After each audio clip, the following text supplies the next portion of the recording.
Emily Hartley had always imagined that life at 19 would be a blend of freedom and small adventures, the kind that allowed a girl to breathe, to dream, to stumble and rise on her own terms. Instead, she found herself standing in the cramped parlor of her family's modest home, staring at her mother and father with a sense of disbelief and helplessness. The news they delivered was not a suggestion, but a decree. She was to marry Jackson Colt, a wealthy cowboy whose fortune and influence in their small town were matched only by the size of his reputation. Her family's desperation was palpable. The Hartleys had fallen into debt after a failed harvest and a series of unlucky investments. Pride had been a luxury they could no longer afford. Emily's father, usually stoic, now seemed weary and desperate, his hands shaking as he explained how the union would save the family. Her mother's eyes glistened with tears, but there was a steeliness to her voice, a silent insistence that Emily comply. "It's the only way, Emily," she said. "Think of what it means for all of us." Emily felt her heart tighten in her chest. The idea of being bartered, in a sense, for money and security filled her with a mixture of fear, anger, and shame. The townspeople had long whispered about Jackson Colt, a man both admired and feared. Stories of his wealth, his imposing demeanor, and his ruthless business dealings circulated like wildfire. To marry him meant stepping into a world far removed from the familiar comfort of her family's modest home. It meant being observed, judged, and likely envied or pitied by everyone she knew. Her mind raced. She thought of her friends, now distant and uncertain, perhaps too aware of the scandal a forced marriage would bring. She thought of her dreams, small as they were, involving little more than finishing school and someday traveling beyond the hills that hemmed in her small town. All of it now seemed impossible, like a life belonging to someone else. She tried to protest, tried to speak of her desires, but her words fell short, swallowed by the weight of her parents' anxiety and the harsh reality of their financial ruin. It was not just her family's survival at stake. The entire town seemed to have a vested interest in the match, viewing Emily as a young woman who must either secure her future or bring shame to her family. The pressure was suffocating. Emily felt trapped between duty and self-preservation, knowing that resistance could mean emotional exile, ridicule, or worse. She had no illusions about the power dynamics she was entering. This was not a courtship of hearts, but a transaction of wealth and status.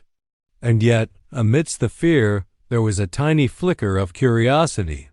Jackson Colt, despite his reputation, remained an unknown.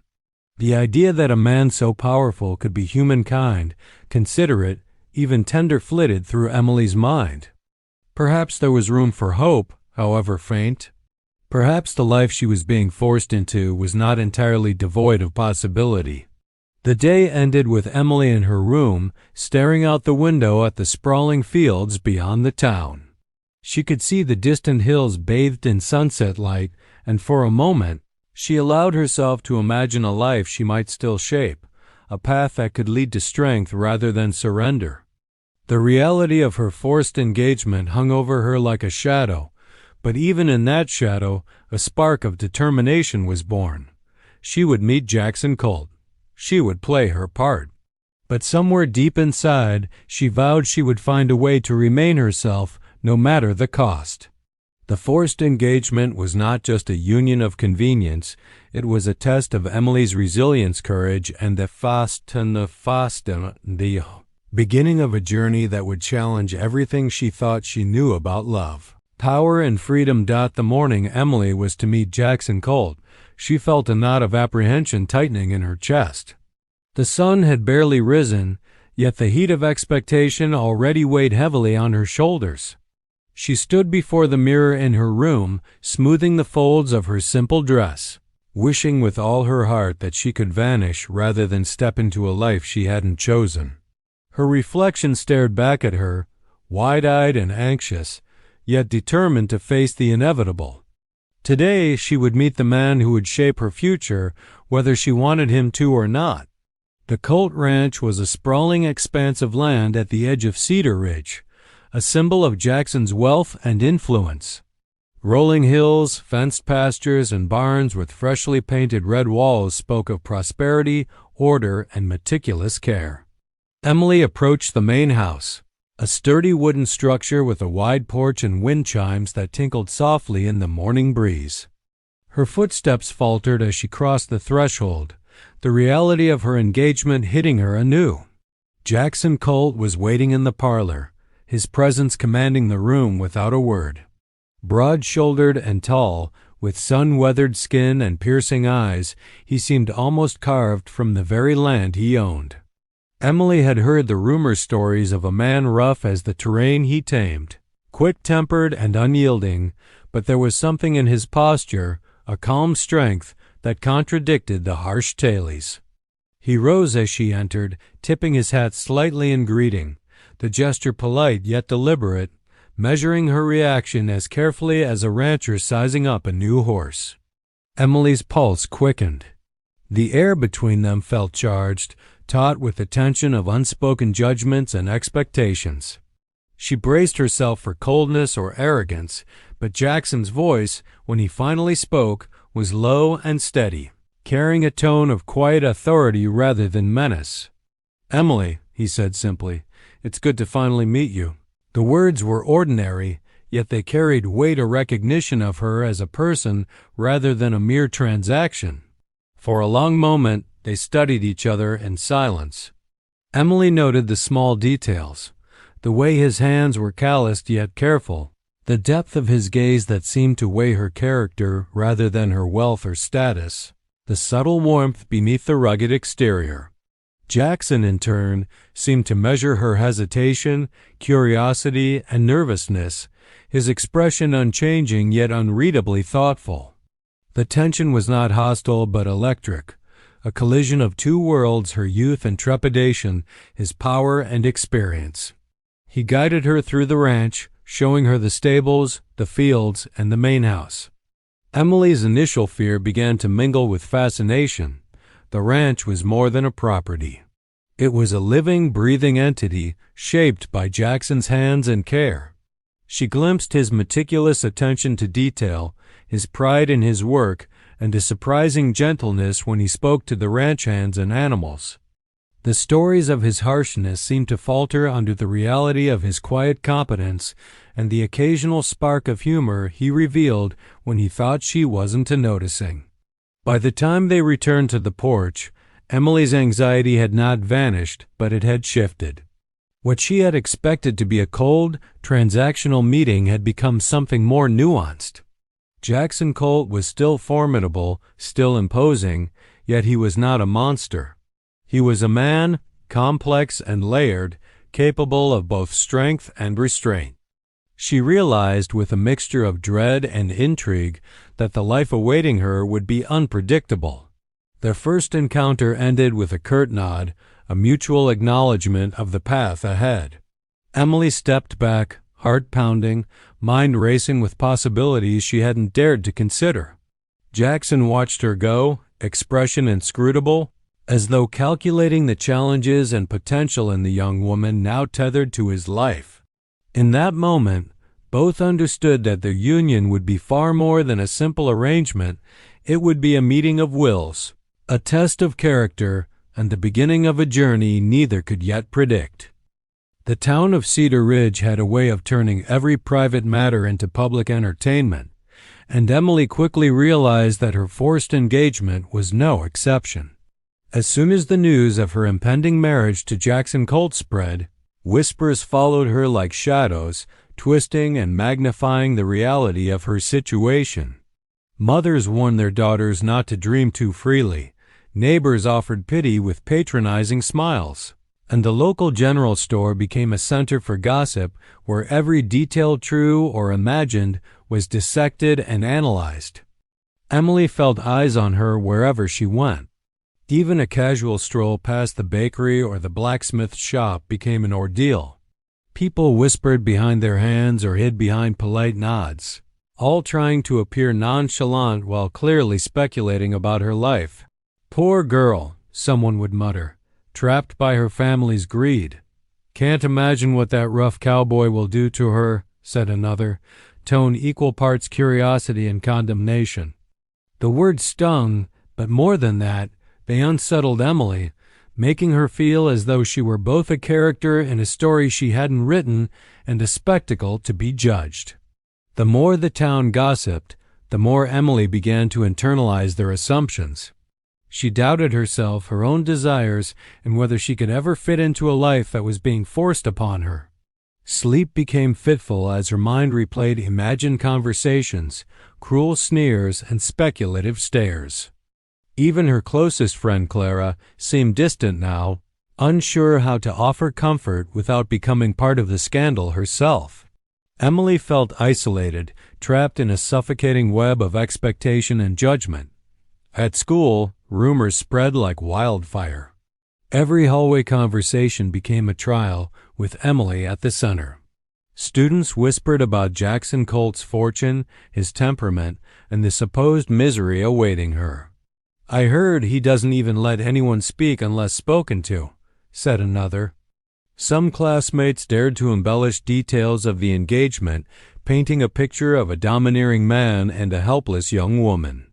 Each version of the story made Emily's heart pound, the anticipation of public scrutiny gnawing at her courage. Even her family could not escape the scrutiny.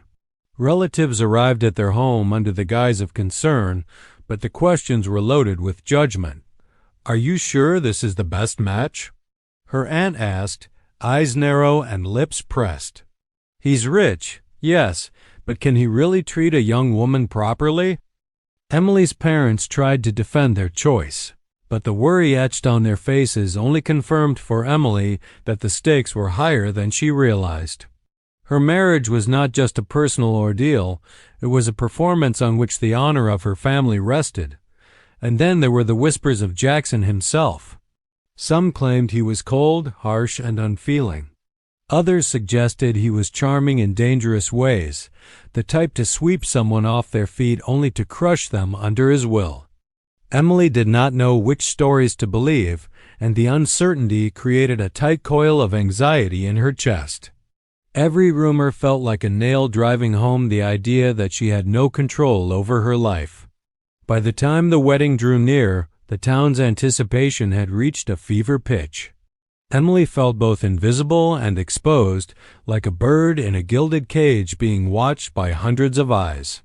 The ridicule and pity threatened to suffocate her, yet beneath the fear, a quiet determination began to stir. Emily realized she had to survive not only the union itself but also the judgment that would inevitably follow. If she could navigate the cruelty of the town, perhaps she could retain some semblance of self, some fragment of independence that even gossip could not destroy. The whispers and mockery of Cedar Ridge became more than just background noise. They became the forge in which Emily's resolve would be tested. Every laugh, every raised eyebrow, every whispered word became fuel for her inner fire, silently preparing her for the trials ahead. In a town quick to judge, Emily understood that only she could define the limits of her own courage and the measure of her own dignity. The days leading up to Emily's wedding were a blur of activity, yet they carried a weight that made each moment feel suffocating.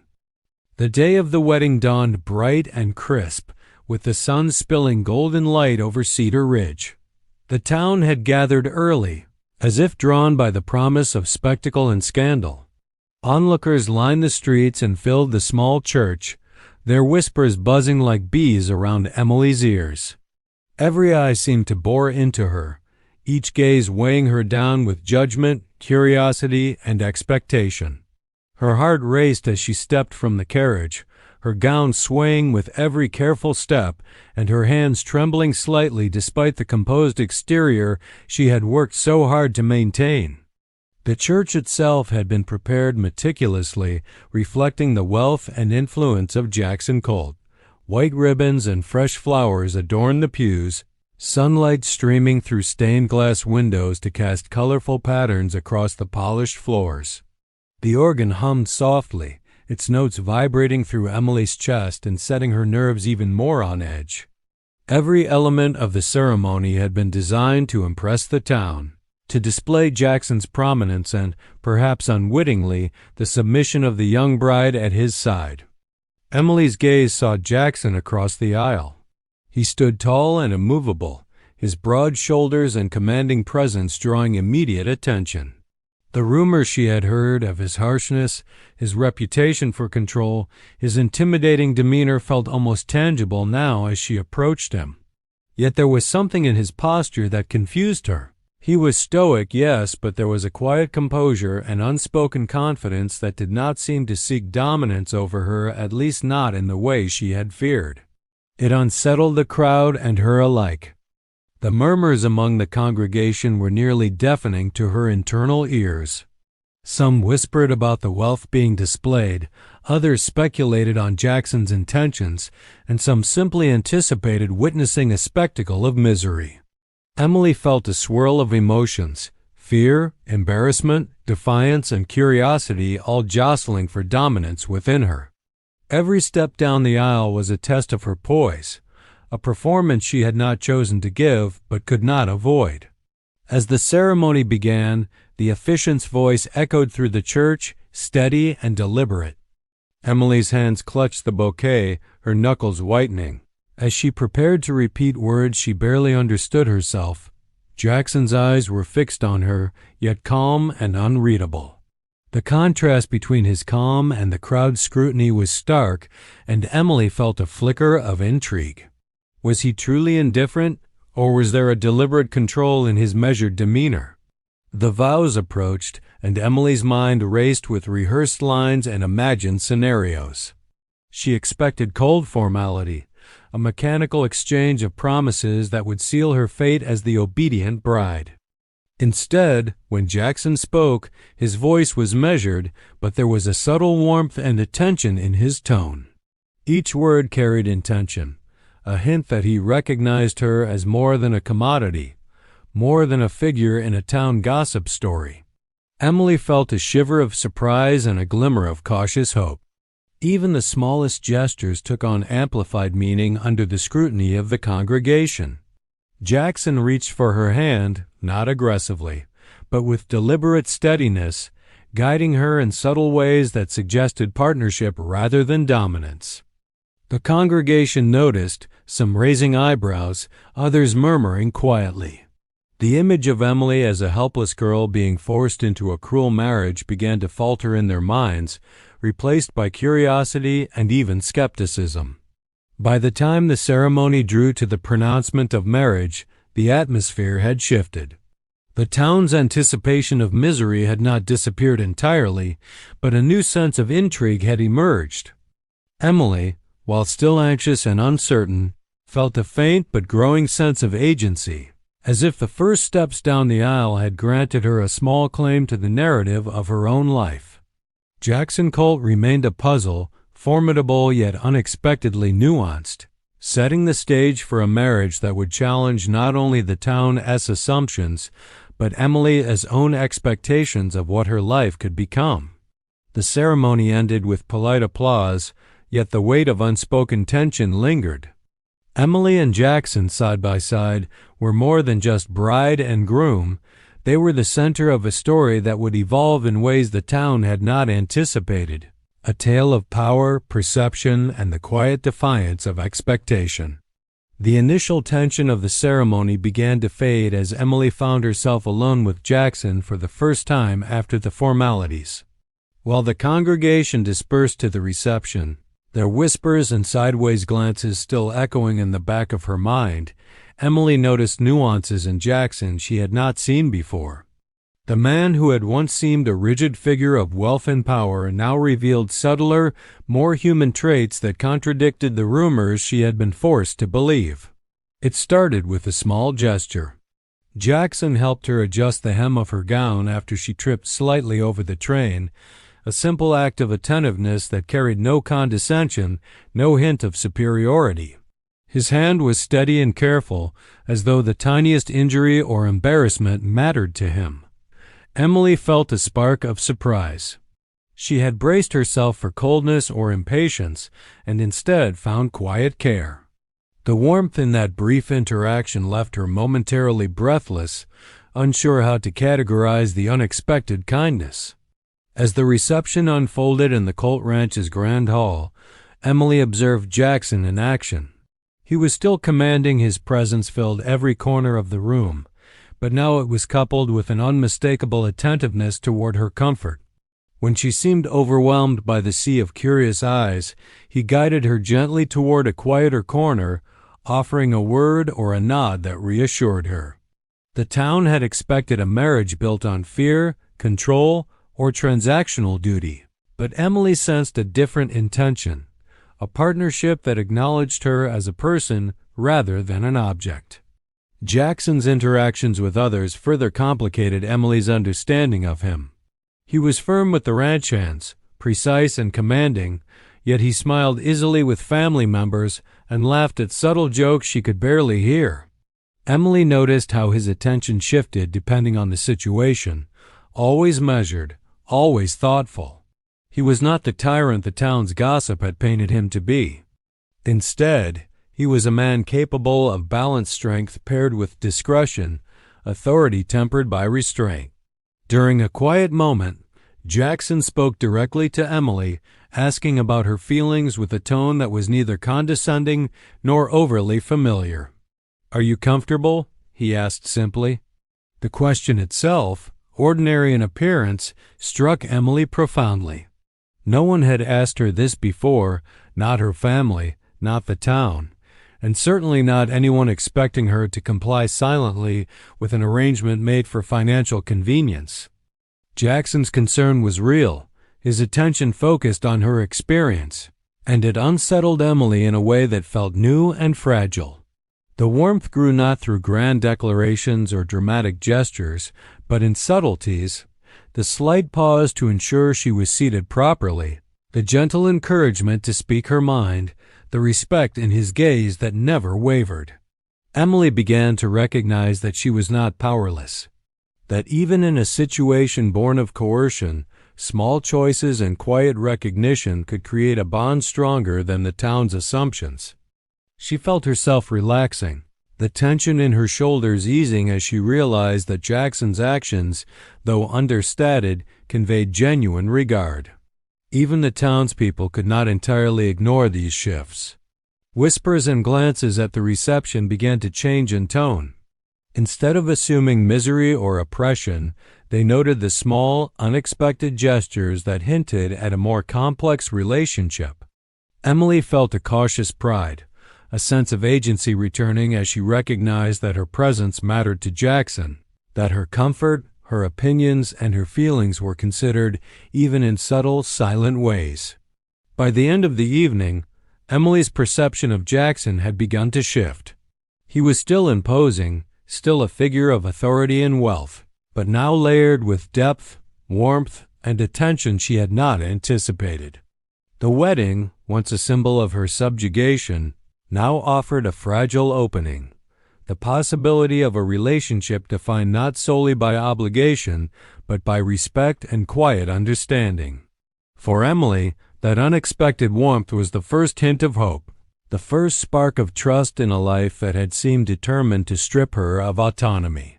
In the gentle gestures and small attentions of the night, Emily realized that her story with Jackson Colt might not be one of oppression after all. It could be a partnership unexpected, evolving, and built slowly, quietly, in ways that would defy the assumptions of an entire town. The wedding had been celebrated with all the pomp and attention that Cedar Ridge could muster, yet the true climax of the day was yet to come. After the reception, as the crowd milled about, gossiping and speculating on how Emily would fare in her new life, Jackson Colt called for a moment of quiet. The room gradually hushed, curiosity flickering in every eye. People expected a mundane token of wealth, perhaps a trinket or piece of jewelry, in keeping with traditional displays of status. What they were about to witness, however, would silence them in a way no rumor or scandal ever could. Jackson stepped forward, his tall figure commanding attention without effort. Emily's heart raced not from anxiety, but from a strange mix of anticipation and uncertainty. She had expected nothing from him beyond courtesy and formality. This was not the world of fairy tales she had secretly dreamed of, yet a part of her wondered if there might be something beyond fear in their union. Jackson held a small envelope in his hand, simple in appearance, but its contents carried weight far beyond paper or ink. "Emily," he said, his voice calm yet resonant, "this is for you." He handed her the envelope with a deliberate care, his eyes meeting hers in a way that conveyed trust and respect rather than command. The townspeople leaned forward, craning their necks to see, their whispers growing frantic.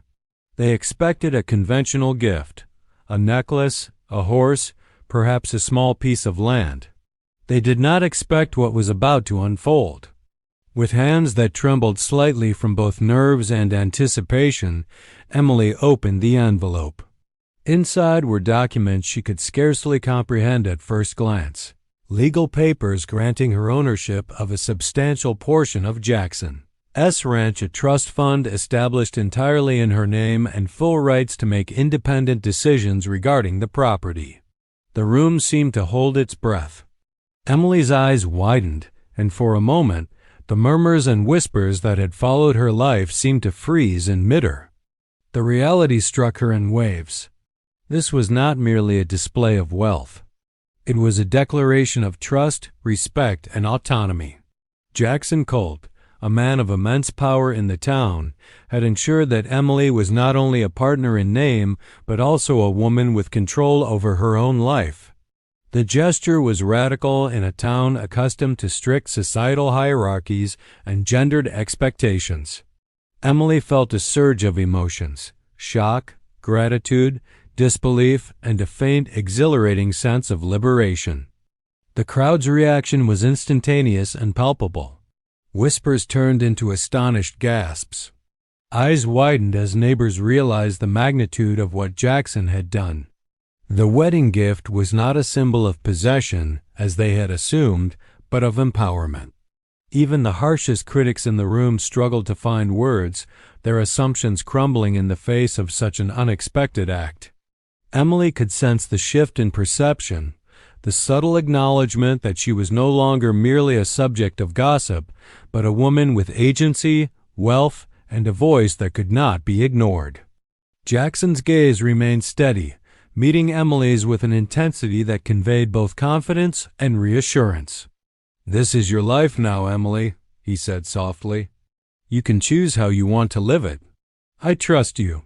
His words were simple, yet they carried a depth that resonated far more than any extravagant speech could have. For Emily, it was a pivotal moment, the first tangible evidence that her life could be her own, even within the framework of a marriage she had not chosen. In that moment, the entire dynamic of the wedding and the town's perception shifted.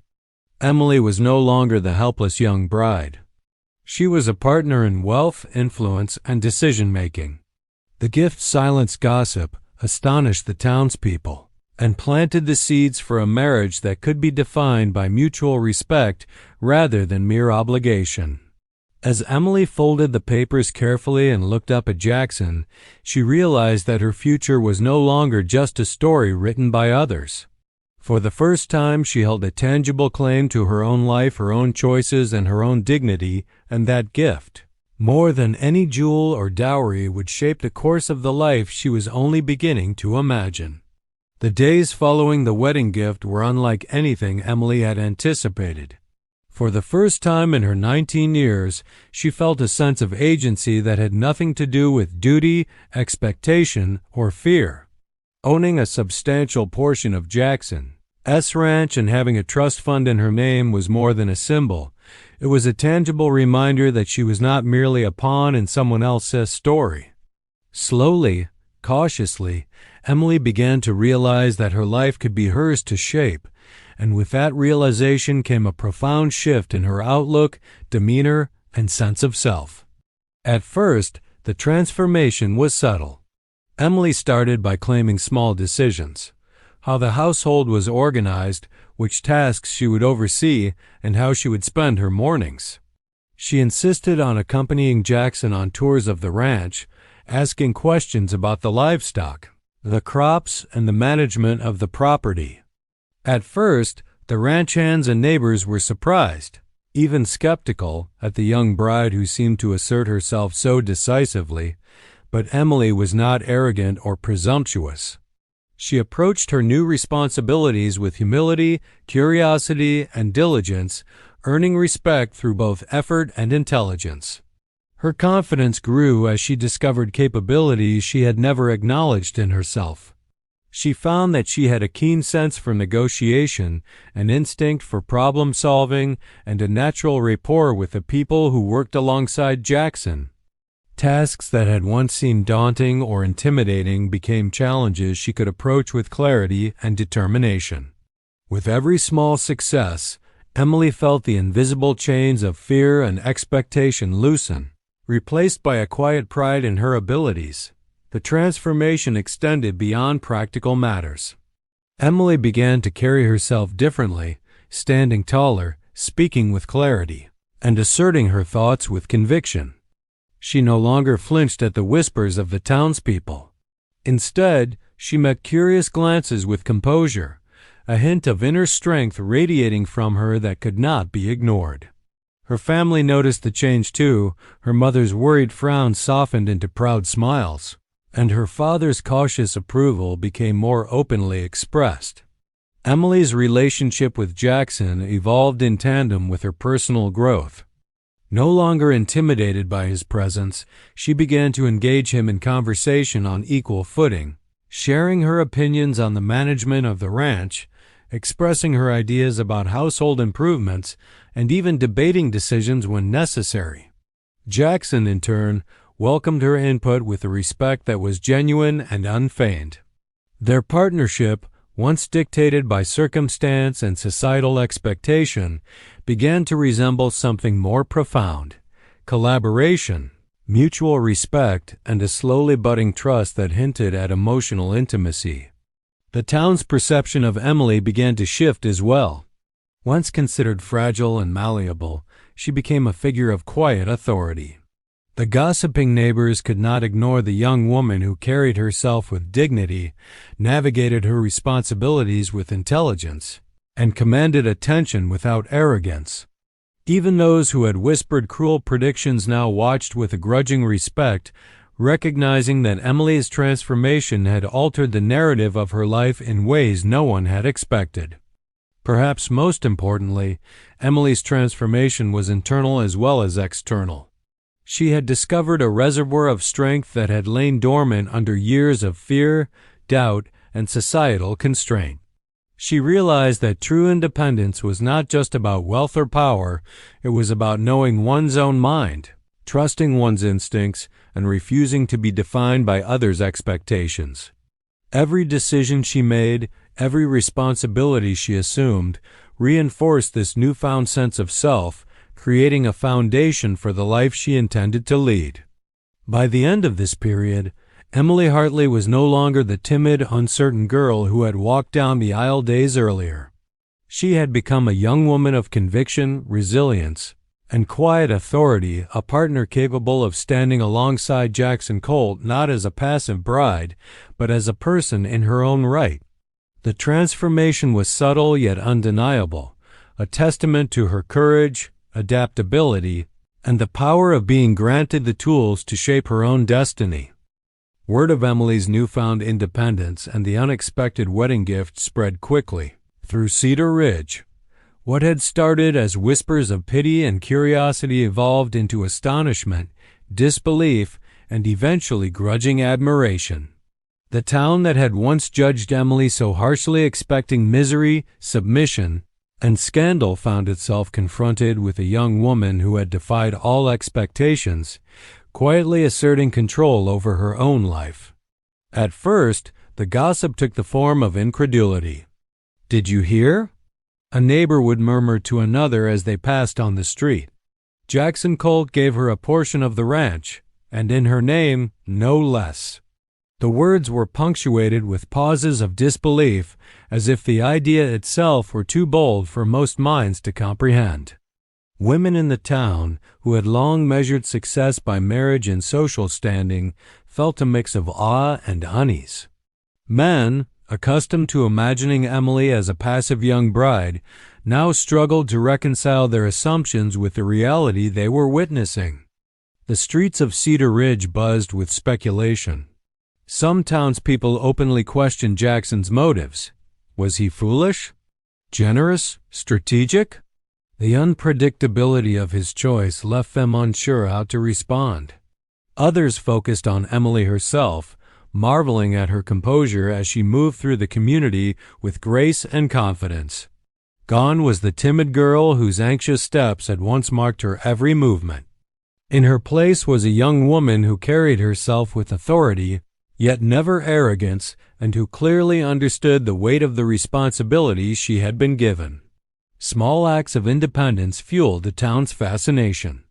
Emily began making decisions about the ranch that were visible to the community, choosing which crops to plant, negotiating the sale of livestock, even implementing small improvements in the household staff's routines. Each decision reinforced the reality that she was not merely a figurehead, but a partner with autonomy, intelligence, and judgment. Townspeople who had expected drama or embarrassment instead witnessed competence, decisiveness, and quiet confidence. Some reactions were tinged with jealousy. Younger women, particularly those whose lives were still constrained by societal expectation, felt the sting of envy at Emily's sudden empowerment. They recognized the potential of autonomy, but also feared the challenge it posed to the status quo. Meanwhile, older women, perhaps seasoned by their own experiences of limitation, offered cautious admiration. They saw in Emily the rare combination of courage, intelligence, and tact, and some began to hope that her example might gradually shift the town's perception of what women could achieve. The men of Cedar Ridge, on the other hand, were forced to recalibrate their assumptions. Jackson Colt, as generosity and trust toward Emily signaled a partnership that few had expected in their rigidly traditional community. Some were skeptical, interpreting Emily's independence as potential trouble or rebellion, but most could not deny the impact it had on the social dynamic. A young bride with both wealth and authority demanded a new kind of respect, and even the most conservative townspeople had to take notice. Emily herself watched the subtle transformation in the town's behavior with a mix of amusement and satisfaction. She no longer flinched at whispers or sidelong glances. Instead, she met them with calm composure, allowing her actions and demeanor to speak louder than words. The town's astonishment became a mirror, reflecting her own growth and the power of her newfound agency. She realized that by embracing the gift Jackson had given her wealth, trust, and freedom, she was quietly reshaping not only her own life, but also the perceptions and expectations of those around her. By the end of this period, Cedar Ridge had adjusted, slowly but surely, to a new reality. Emily Hartley was no longer just a subject of gossip or pity. She had become a figure of quiet authority, intelligence, and independence. The town, forced to reconsider its assumptions, began to see that strength and dignity could coexist with grace, that autonomy need not threaten harmony, and that a young woman, when trusted and empowered, could redefine her place in a community long bound by tradition. As the first golden hints of spring painted the hills around Cedar Ridge, Emily Hartley stepped into the newest season of her life with clarity and purpose. Her transformation had reshaped the town, her marriage, and her own sense of identity, but now came the moment to build something lasting from all she had learned. The chaos of the wedding and the shock of Jackson's extraordinary gift had faded, leaving behind a quieter, sturdier foundation on which she and Jackson could build a true partnership, not one forged by tradition or pressure, but by choice. Emily's days were no longer shaped by fear or uncertainty. She rose early, often before the sun, walking out to the pastures with a sense of belonging she had never experienced. She spoke to the ranch hands as equals, sharing ideas, asking questions, and stepping into her role not as an ornament but as a leader. With every action, she felt her confidence deepen. She was not pretending to be strong, she was strong. Not trying to be respected, she was respected. Jackson watched her with a quiet admiration he seldom voiced. The man who had once been known for his stoic demeanor now found himself softened, not by obligation, but by genuine pride. He began to open up to Emily, revealing pieces of himself he had long kept hidden. The pressures of inheriting the ranch, the scars of past betrayals, and the loneliness that had shaped him far more than his wealth ever had. For the first time, Emily felt she wasn't facing the world alone, but standing beside someone who saw her as an equal, not a responsibility. Their marriage began to shift, slowly but unmistakably. The tension of arranged duty gave way to companionship, shared goals, and laughter that came more freely than either expected. Emily wasn't afraid to challenge Jackson, and he wasn't afraid to listen. Their late-night conversations moved from formal politeness to honest dreams, how the ranch could grow, how their future might look, what kind of life they wanted to build together. The town noticed the change as well. Cedar Ridge, once buzzing with gossip, now watched the couple with something like admiration. Emily's independence had not made their marriage unstable. It had made it stronger. Jackson's willingness to trust her had not diminished his authority. It had revealed his wisdom. Together, they became a symbol of something rare in the rugged West, a partnership built on mutual respect.